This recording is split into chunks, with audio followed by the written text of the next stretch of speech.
Hello! In this video I will show you how to install Firefox browser on Apple iPad mini.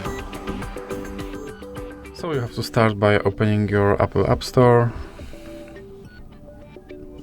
and now click on search bar and type in Firefox.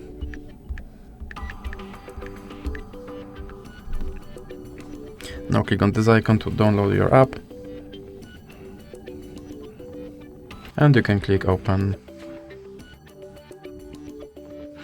Now you can set this browser as a default browser, or you can click skip. Now here you can sign in, or you can click skip again.